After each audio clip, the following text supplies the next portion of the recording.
From the News Channel 5 Network, this is Morning Line with Nick Barris.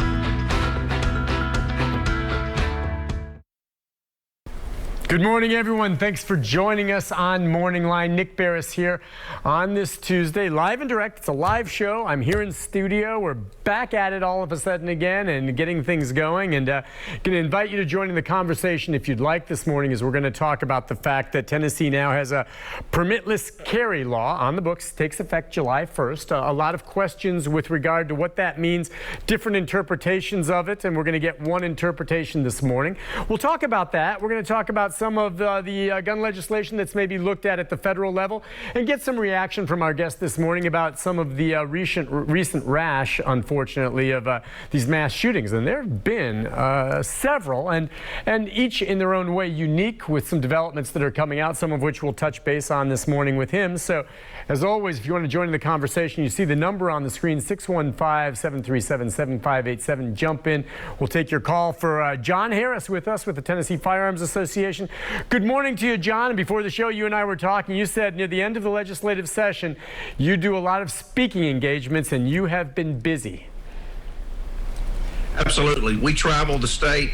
Set aside the law practice, I do more traveling and more speaking this time of year on Second Amendment issues than any other time of the year. Yeah, well, and obviously a lot going on with regard to the Second Amendment. Now, we know, all right, Tennessee has passed a permit carry bill. It is now law. It takes effect, I guess, July 1st. Correct, John? Absolutely. July 1. Don't go out there and trust it right now. Okay, well, and if you would then, as far as trusting it or whatever, now, explain in your mind first what this bill in its core says, and then explain what you think may be some of the misinterpretation out there among some gun owners or folks who are thinking about buying a gun. Absolutely.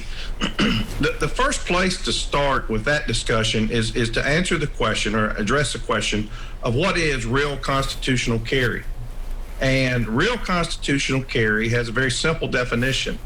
It is what most people think it is, and that is anyone who can legally possess a firearm is able to carry that firearm without the need of a state permit, a state authorization, or paying the state a fee.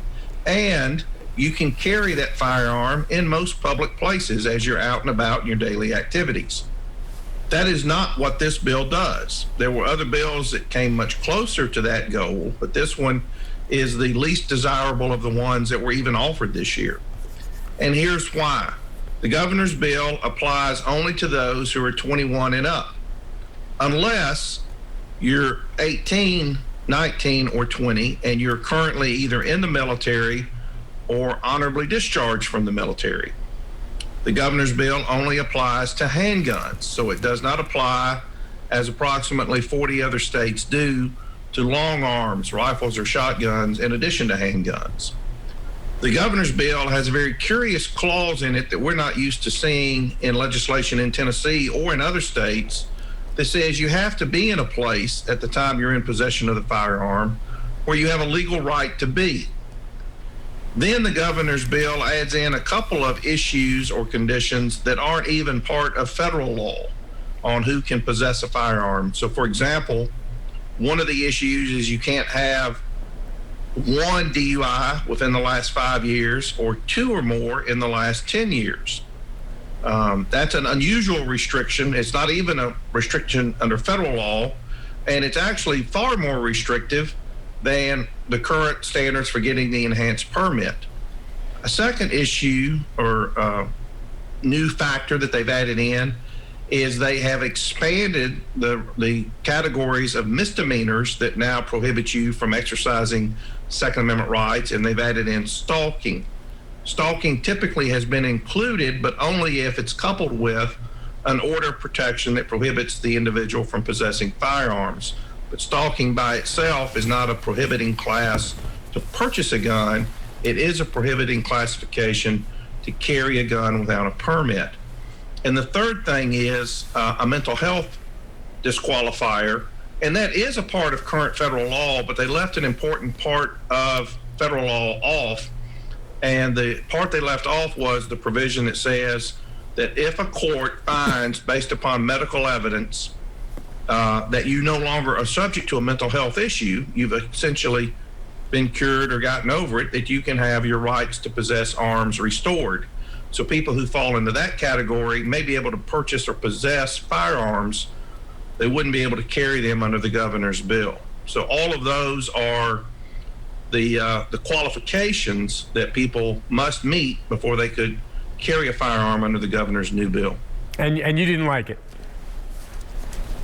Well, the problem is it's far too complicated. Yeah. It creates classes that are unnecessarily complex. It creates classes and restrictions that exceed what other applicable laws already provide, and it infringes fundamentally on what is clearly a constitutionally protected right. And the U.S. Supreme Court has said repeatedly, when you're going to infringe on a fundamental constitutionally protected right, you have to have significant and compelling state interest to do that. And we don't think these numerous factors that the legislature has imposed on permitless carry reach that standard. Let's take a phone call or two. We've got Jeff who called in early on, so we'll take Jeff. Jeff, good morning. Hi.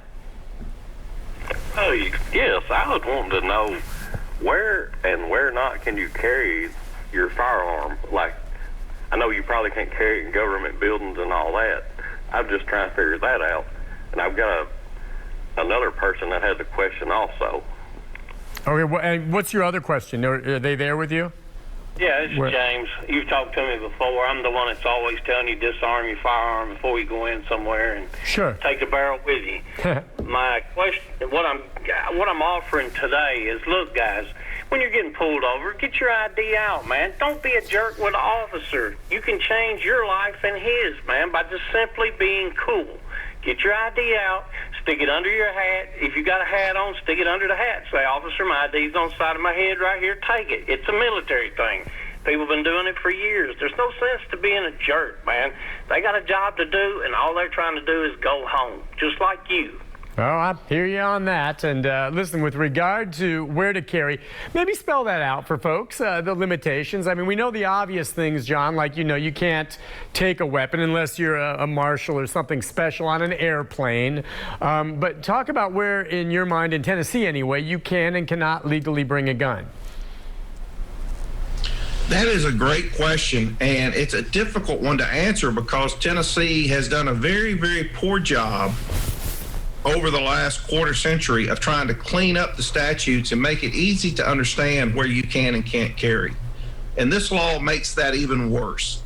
So, for example, if you have what is now called the enhanced permit, it's the permit that's been around since 1994. You can carry open or concealed with the enhanced permit. You can carry on most public roads and most locations that aren't posted. But there are places where having that permit specifically is classified as a defense. For example, going into a public park, going into a greenway, other list of places, but greenways and public parks are two good examples. The governor's bill, although we tried to get this addressed in the subcommittee and even with an amendment on the floor, does not deal with any of these restricted places at all. What it basically says is you can carry open or concealed without a permit if you meet all of these exceptions that the governor's bill contains in it that we discussed a few minutes ago. But so, for example, they did not address the issue of can I carry in a public park? And most people that are going to think, wow, I don't need a permit now, are probably not going to realize that they can't carry into a public park under the governor's bill. They can't carry on a greenway under the governor's bill. They can't carry in certain wildlife inhabited areas under the governor's bill.